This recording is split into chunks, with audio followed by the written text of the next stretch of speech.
So since this is going to be our last video, I wanted to bring you guys some good news. So I'm going to be discussing two new measures that have passed in Maryland and Illinois today that are steps in the right direction for aiding in the end of wrongful convictions.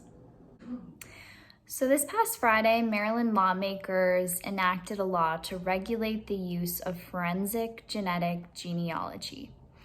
So forensic genetic genealogy, that's a mouthful, is essentially police getting DNA from voluntary sites of DNA sources. So 23andMe, Ancestry, places where you submit your genetic information willingly, the police can then go in and take that information to build what they call family trees. So family trees are in any unsolved or open cases, the police can look for close relatives to a potential suspect through the use of this forensic genetic genealogy.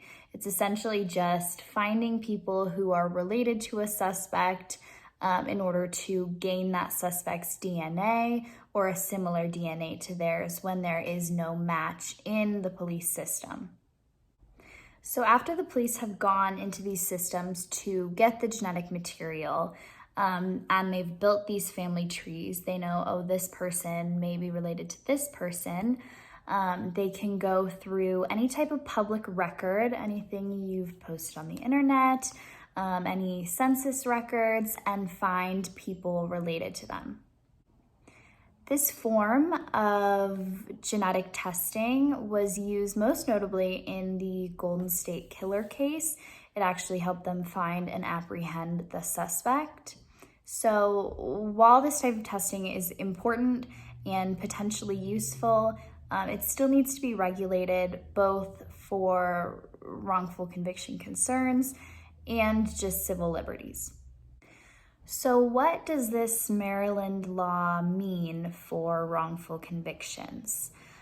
Included in the law was actually some legislation that says people who have been charged or convicted of a violent crime will now have the ability to request permission from a judge to use this forensic genetic genealogy testing to help prove their innocence. This has already been used to exonerate two people who had been placed in jail.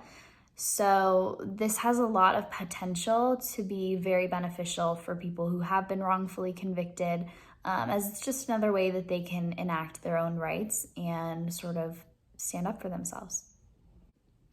So we are very hopeful for the future of forensic genetic genealogy. We think this could be a really great thing, and we hope that more states will pass bills like Maryland's that just regulate the use of this to ensure that it's being used properly and carefully and not infringing on anyone's civil liberties. So along with this good news, I actually have a follow-up from our last video where I covered the problems with police deception. So if you haven't seen that video, please go back and check it out. But to summarize, police deception is essentially the idea that the police can lie to a suspect or a person that they are interrogating, saying, oh, we have evidence that you did this, or we have a witness that placed you on the scene, even when that's not true. While this seems like a harmless tactic, it actually is a huge contributor to the wrongful convictions that we've seen. Additionally, like I covered in the last video, police deception is most commonly misused amongst minors. So young people who are intimidated or potentially afraid of the police in interrogation settings have a much higher chance of confessing to a crime that they did not commit based on police deception. So on Sunday, Illinois became the first state ever to pass any type of legislation prohibiting this form of police deception within interrogations. They did not pass a comprehensive law against it. It specifically says police officers cannot use deception on people under the age of 18.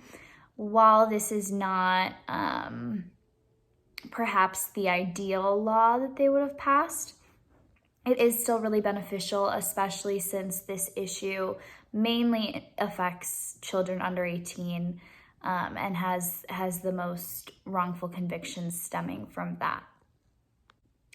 The bill specifically bans making false promises of leniency, so telling people that, or telling children that if you admit to this, we'll be easy on you, or you won't go to prison, or anything like that, when it is a lie. And also it bans false claims about the existence of incriminating evidence.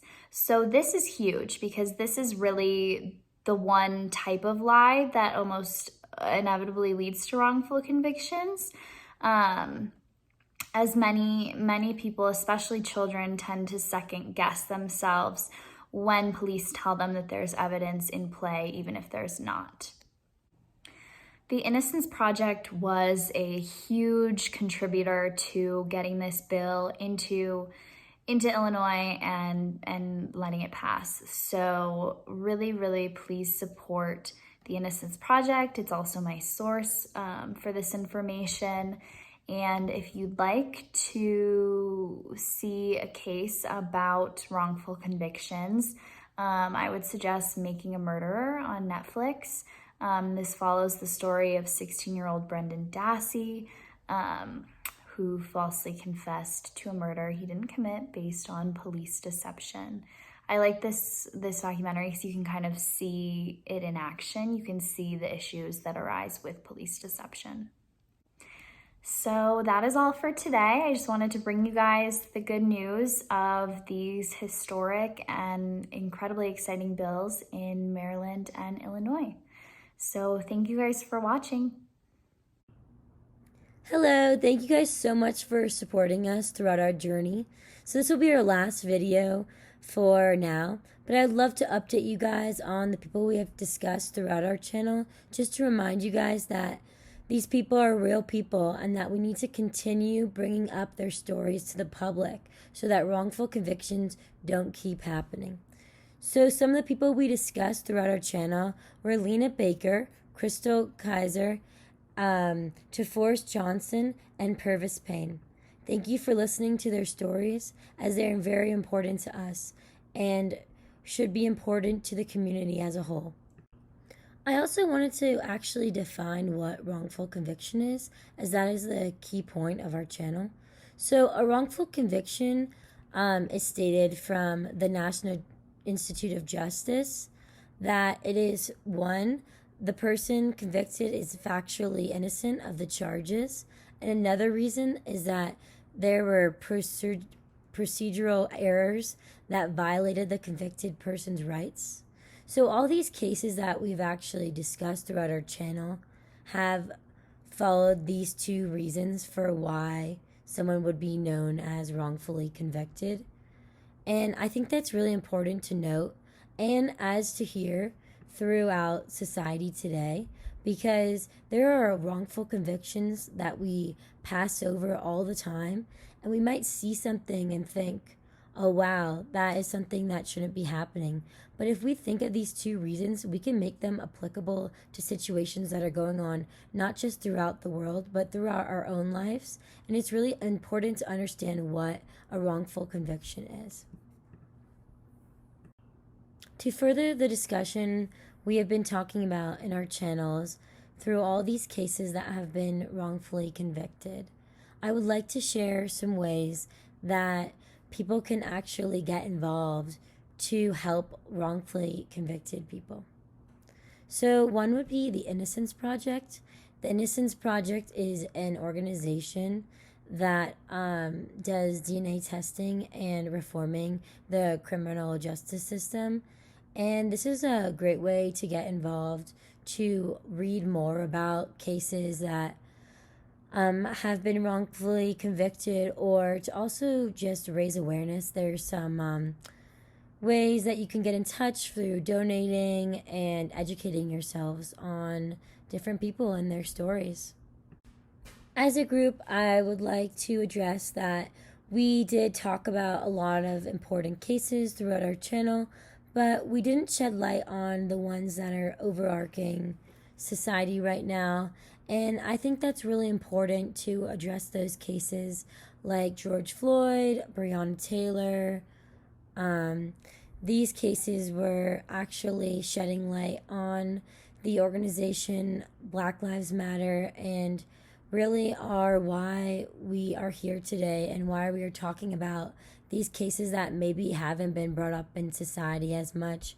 And I think it's really important to also talk about these stories that might not be expressed enough in the media, because they are also truly really important. We want to close out this video by saying thank you again for watching our content and listening to the stories of people who have been wrongfully convicted by America's criminal justice system. The reality is this is still happening in America, and there are stories that we didn't even get a chance to talk about. So we just want to push you guys even more and reiterate that we hold the power. We can call our representatives, sign petitions, and really push for change, especially for these people who don't have a voice in the outside world. Thank you.